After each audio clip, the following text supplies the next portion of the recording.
একবার এক ব্যক্তি তান্ত্রিক সাধনার মাধ্যমে এক পিশাচকে তার আয়ত্তে নিয়ে আসে। পিশাচকে লাভ করার পরে সেই ব্যক্তি পিশাচকে যা করতে বলে পিশাচ তাই করে।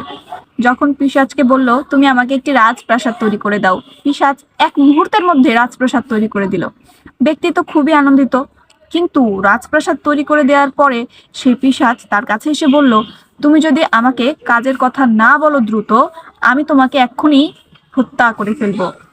তখন সেই ব্যক্তি যে কিনা পিশাচ সিদ্ধ হয়েছিল, সে তো অত্যন্ত চিন্তিত হয়ে গেল এবং ভয় পেয়ে গেল যে আমি এখন কি করব।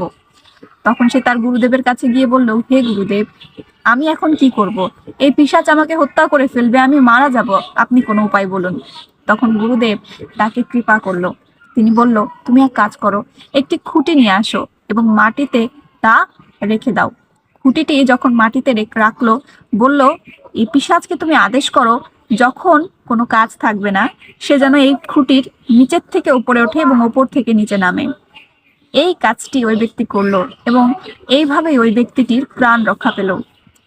ঠিক একই রকম ভাবে আমাদের হৃদয়েও একটি পিশাচ আছে, আর সেই পিশাচটি হচ্ছে আমাদের মন। এই মন সর্বদা চঞ্চল, তাই একে কোনো না কোনো কর্মে আবদ্ধ রাখতে হবে।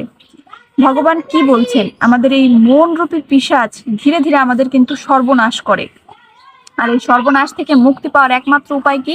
একে একটি খুঁটির দ্বারা আবদ্ধ করে ফেলতে হবে। আর সেই খুঁটি কোনটি?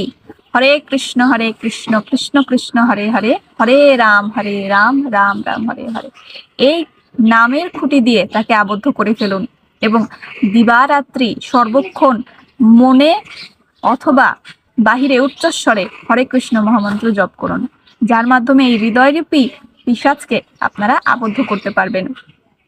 হরে কৃষ্ণ, রাধে রাধে।